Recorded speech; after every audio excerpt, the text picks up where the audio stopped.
What is up, bros? Me, Josh here. In today's video, we're going to do episode 2 of Breaking It Down, a brand new series that I'm doing, where I'll go into some games I've had and kind of break down what I was thinking, hopefully give you guys a kind of a view of into my brain and the plays I'm trying to do and the reasons why I'm doing it, and they seem to have a pretty positive outcome. A lot of you guys were saying do more of these videos. These videos help. Thank you for doing this. So I'm going to try to do this maybe one a week whenever a game comes up, maybe more than one a week.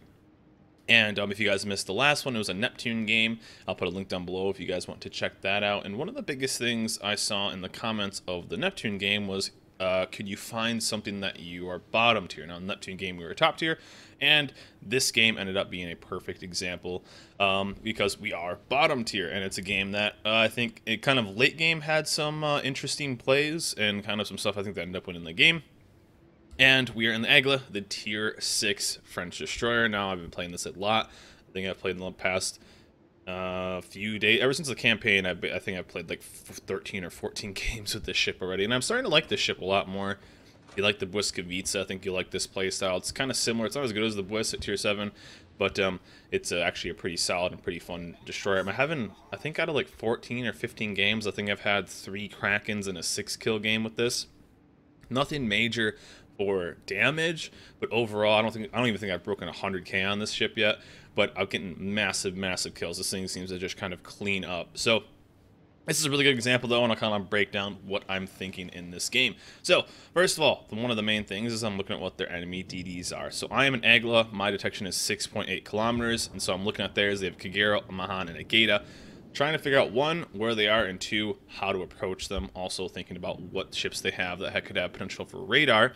And Edinburgh could potentially have radar, and that's about it. So Gate is going to have sonar, some other stuff could have sonar, and so I'm not extremely worried about that. One thing I am looking at is these destroyers, because everyone out detects me at 6.8 kilometer detection, 7 kilometer torps. I'm trying to kind of support that Kagero a little bit because he can spot and then maybe I can shoot. So I'm going to kind of post up. And one thing I tried to talk to this Kagero about, and this is kind of something you guys should hopefully learn, is we know both of their DDs are over here. So if they shoot torps, they're going to be coming in a straight line from this way. So the Kagero next to me is going broadside on the cap. Not a good idea. You have a big side right there to take a torp. What you want to do is you want to try to go north-south on this cap. Yes, you're going to have less guns on it, but if you launch your torps, you're trying to either combat cap or just kind of sit there and wait. Looks like we did kind of push one destroyer off. As you can see, both destroyers are right here. So we thought maybe we get a cheeky torp on one of those, hit one, and kind of take them down, and we'd have the health advantage. Now, one other thing we're looking for is potentially where their last destroyer is against the Mahan. And probably with some of these, either the destroyers are going into the caps or they go way around. So I'm guessing he's around here somewhere, up here somewhere. We know for a fact 2 are there, and 2 are definitely still in smoke because I'm not detected while shooting. So there's the gator right there, and we're going to open up as much as we can.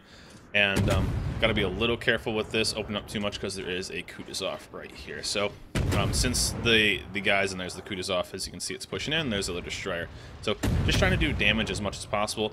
Right now, though, as you can see, the Geta is lower, but the Kagero is a bigger threat because it's stealthier. So that's why I instantly switched. Even though that Geta is really low, his detection isn't that much lower than mine. I think it's like 6.2 or 6.1. But that Kagero is 5.4. So for me, we probably could have killed that Geta, but that Kagero, killing that Kagero is much more important because its detection is so much lower, right? Our Kagero could potentially beat that Geta, but that Kagero, if left alone, can be a super problem child, especially if it has torp reload. So right now we're trying to get some distance. We're going dark, and we pumped in a little bit of damage, almost 8k, and that's purely on DD. So that's exactly what we want. And again, Kagero's chilling there. Hope should be able to cap it. And right there, as we can see, Flint, what is that? A 5-time rank 1 ship reward gets taken out. Actually, no, that's the third. That's the 3rd time. But gets taken out by said Kagero. So that's why you definitely want to take those out. Those torps are nasty. The detection's super low. And again, we're just trying to keep working on that. So the Aigle is kind of a go-wide gunship, and so that's the reason why I'm kind of working away from that cap. I'm going to let the Kagero go in there, and I'm going to start working these guys and potentially run some interference, if you will, and work on getting these guys down there. So if I can kind of rattle these guys a little bit, set them on fire, burn them down, because already we dropped 2 cruisers. One was a Flint, and the other one was, what else did we drop? We dropped a Kudasov. So we've lost 2 really good ships. And so that is kind of a bummer. But we need to start getting some frags and start getting some kills. And so me trying to help, and of course get kind of tagged there a little bit, working on this Gata, and trying to finish off that Gneisenau, because kills are kills. We got C-cap, so that's kind of why I'm going that way. So Richelieu finishes off the Gnai, and I can actually start going. I'm going to go dark here. I'm not going to shoot anymore, and try to get a little bit closer and push into this Gata, because I know he's low, and potentially I can use his smoke and use some other stuff to kind of push in towards that Kagero, because I know they're both very low. Potentially I can bait the Kagero in to get close with my smoke, and potentially get another kill on that. But with that Cleveland there, Cleveland's, although at range, aren't the scariest ship in the world. Close up, they are a DD's worst nightmare. And there's the Kagero right there. Luckily, our Kagero will be able to start working on that. I told all the guys right here to focus that Cleveland, because if that Cleveland gets killed, then I can get really aggressive. So, ideally, our Kagero kills theirs. He has 5 times the life as him, so I don't really need to worry about that too much. Yes, we are putting a lot of faith into a random Kagero, but it is what it is. You kind of just have to from time to time. And as we chose correctly, the Mahan was over here. So, again, if you're not seeing a DD, as we saw those 2 DDs right here, either DDs are going to go to the caps or they're going to go super wide. There's only 2 ways people play this. Either they go for caps or they kind of go useless and go super wide, because they're trying to get those greedy cross torps, those side torps. So we kind of called that out correctly, and we're just going to let him go to that corner. The Mahan's the easiest one for me because he barely out-detects me. I think it's at 6.7. I'm at 6.8. So right now, we do have things within range, but I'm not going to open up. Pensacola, Cleveland, there's no reason. The only time I'm going to shoot is if a couple of those guys die, especially those cruisers, or if you know, they start getting a little bit farther away. Now the Pensacola is out of range, or not out of range, but out of line of sight, and or if we get spotted by the Gata. Those are the only times we're going to shoot, because we might as well just shoot. And with only those 2 guys there, the Hood has shots, so only the Cleveland can put shots on me. So I think I'm good to open up here, pump in a little bit of damage. And what we're trying to do right here is always try to force repairs. So what you'll see a lot when I'm playing these DDs is trying to get a fire, trying to get a torp hit, trying to force the repair right there. As you can see, we're trying to force those damage, get those repairs going, and we're going to push in and do what we can. So killing those DDs, of course, our Kagero didn't kill that destroyer, which sucks, although he's going to get him now, so that's awesome. And I think he ends up getting a trade. I think it ends up being not what you want, but it ends up being a trade. I think he takes a torp, but we'll take a Kagero for a Kagero any day of the week. It sucks because he's so stealthy, but yeah, it is right there. And this Gate is continuing to shoot, so we'll finish that off, and down he goes. And again, this Pensacola, I thought he was going to go kind of broadside, but he ends up playing it pretty well. We'll just chill and smoke, and we'll work it down. The Aigle, actually, it can really destroy. It has relatively big guns and can get a lot of citadels. Remember, I think I 2-salvoed what was it? An Atlanta the other day that was sitting broadside. So a decent rate of fire, lots of shells going out, and the alpha damage is pretty high. So the thing is actually pretty fun if you play it correctly. But again, the main things we're trying to do right now is just burn, get those fires, the instant repairs. Now with the new fire mechanic, we know that fires are only going to last 30 seconds, but still, it's a decent amount of damage, and we're still getting, 13k salvos. He's going to die eventually, and we don't have to worry about really getting torp and smoke. You gotta think about it, only the Kuzov and the Mahan have torps left, so we can just sit broadside and smoke and not worry about it. He's out of C-cap anyway, so we're going to get the ticks there, and we should be good. Now, what's ended up happening with some of these guys is these guys are kind of getting tunnel visioned, as you can say. If these guys are running, just let them. So this guy right here, they're purely focused on these guys. The right play for these guys is to let them go wide and push into the middle. This Pensacola, if these 2 battleships right here are focused on this guy, that guy's dead already, and I can push up. So I need to start putting some pressure on B-cap. But they're tunnel vision, they're chasing, they're chasing the dream of killing whatever those guys up are north, and they're gonna end up getting crushed for it. So kind of sucks, but 2 worthless ships for 2 worthless ships. I guess it's kind of a fair trade, and we can start pushing in mid. So again, we have the Mahan, no idea what his life is, and we're going to push into this battleship that's on B. No idea where he is either. Looks like the hood's relatively low, Pensacola is low, so those are some ships that we can kind of work on.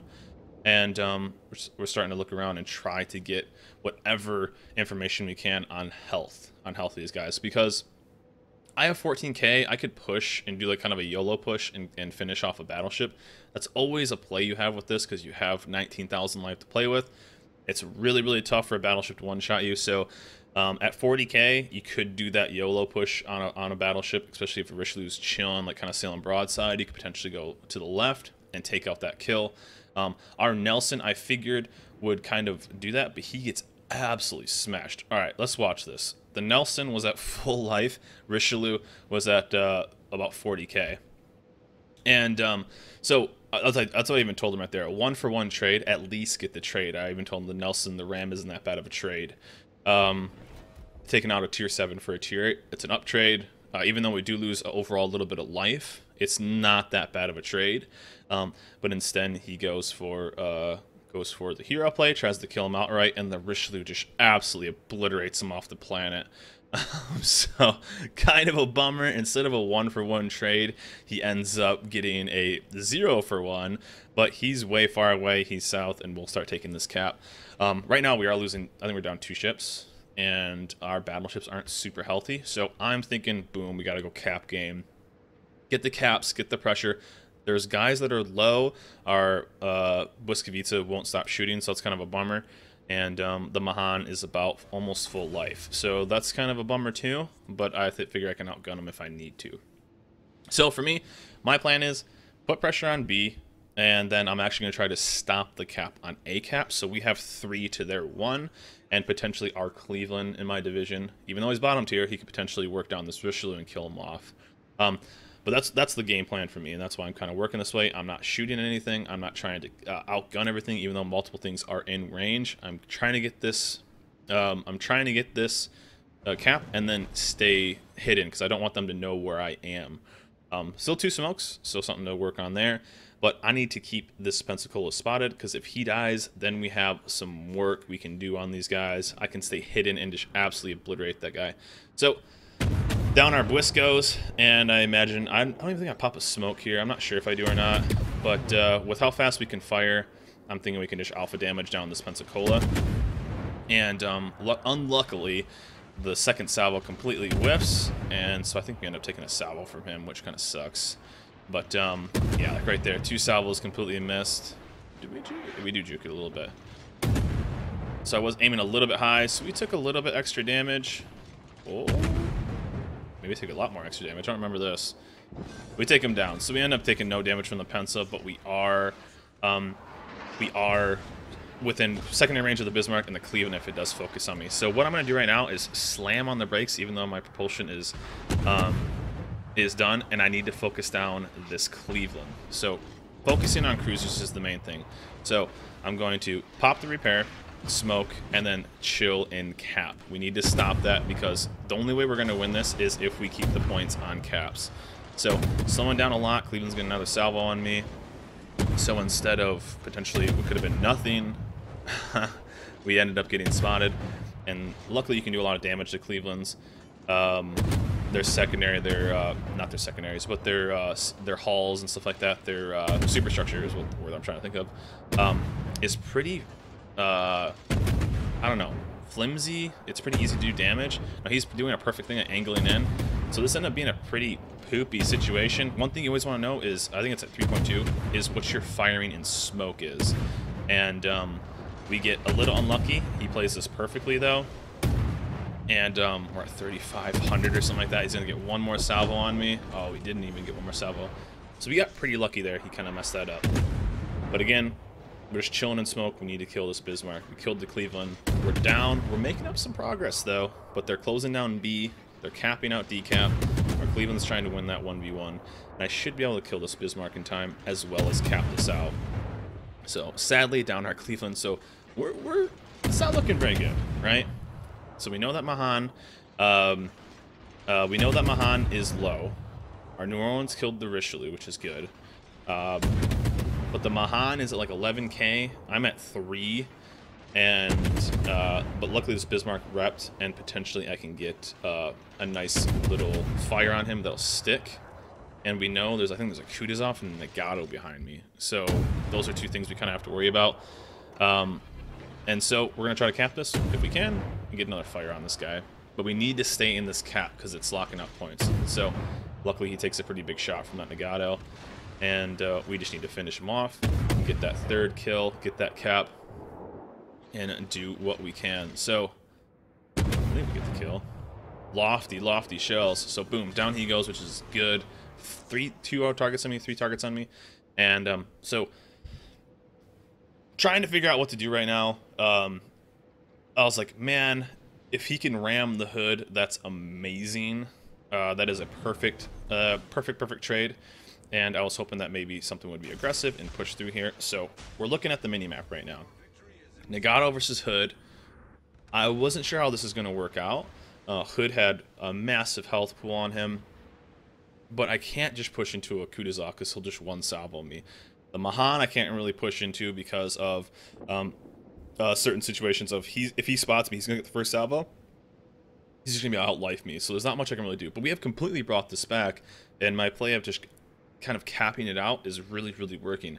But I think the Nagato ends up going down with a fire, so it's 2 ships versus 3, and we have no spots. But we know, because of speed reasons, the Mahan is on C cap. I'm on A cap. We haven't seen the Kutuzov, but there he is right there. So I'm hoping that our New Orleans can get that kill, but we have no idea where this Nagato is. So my thought process was, the Mahan has 2 places to go. Either it goes down south to support, but why would he push into a New Orleans that has potential radar? He goes to D cap, that's where the Kutuzov's going. So Kutuzov's going D, Mahan and Nagato probably going A. So I'm going to try to split the difference. Luckily our New Orleans blasts the Kutuzov off the planet. So I was thinking, well, maybe since he knows where it is, maybe he would go south. And I wasn't exactly sure, but we hadn't spotted this Nagato, so I had no idea where this was. And with the time, I wasn't exactly sure what was going to end up happening. Like maybe we could just run it out. But there is the Mahan. He goes straight man mode. Our New Orleans takes 1 hit, and he just charges the hell out of him. Doesn't even care, and boom. I'm the last hope, and I have no idea where this Nagato is. So I thought potentially pushing to B, capping B, and then kind of just take that, but I have no idea. Absolutely scares the hell out of me, and the Nagato just peeks right around the corner, and so I'm like, I'm dead. GG's, it's over. So what we're doing right here, Nagato pushes in. Best case scenario, I obliterate with my torps, but I obviously miss them. So what we're doing right now is with that last puff, it's going to extend it a little bit to my left. We need to run, and as you can see, I have my AA off, which is a very good tool if you are ever playing destroyers, is turning your AA off in a lot of situations, because if I would have had my AA on, potentially would have shot that plane, you would have got another shot on me. So turning that off, but I'm keeping me, and I'm keeping the Nagato and the smoke. I'm keeping the smoke between me and the Nagato, so he can't see me. So I'll be good. I'll be able to get far enough away, and but he's gonna freeze A cap, and the Mahan I thought would go D cap on this because of where the Nagato was. So that's what I kind of was like, okay, I'm going to wait for this Mahan to do something. Because, 1, he's either going to push me and kill me, which sucks. Or 2, he's going to go D-cap. If D-cap starts the cap, though, I know he's there and can go to C-cap and freeze that. And then we win no matter what. So, if I'm this Mahan, I just push me and kill me. It's no big deal. And so, boom, there it is. And I'm like, crap, he has twice the health I do. He has the Nagato behind me. So I'm just gonna do what I can, try to kill him, but there's no way he'll kill. There's no way he'll survive. So he tries to throttle jack me, which means he's basically throwing a little bit of Wazda. He's at 4K. I'm at 1,000, and he hits me again. 475. Luckily, the Nagato didn't shoot at me, and so right now we're running away. We can do 3 turrets behind me, and we get the kill. So no idea how that works. 475 life. We're going to take that. The Nagato didn't shoot a single shot at me. No idea. We snagged the 4 kills, 2 base camps, not even that crazy of damage, but like almost 65k. So hope that kind of helps out, guys. Hope you guys are enjoying this. I'm going to try to find games that I can that kind of are a little different, saying this is what I was thinking and while I was doing this, and kind of the thought process behind it. So there we go. I know someone requested I would do a bottom tier. I know that's kind of tough for when people are playing it. You know, you always have kind of good games and you're top tier. It's just easier. So I'll try to find some better examples of stuff that's at bottom tier. And but if there's ever something that's kind of interesting, I'll try to go over that game to really do it. So that was the last kind of second win. We kited it out, and that last little bit was kind of what I wanted to kind of go over on.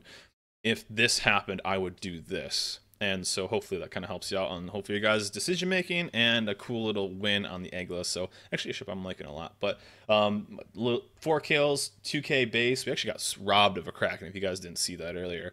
We would have had 5 anyway, but we had a bunch of Krakens in this. You know, not the crazy amount of damage, but we did it. This ship has been really, really good at finishing off ships and doing a lot. The reason I made so many credits this game is because I was running 2 flags, the 2 flags that give you the extra credits because it's part of the campaign.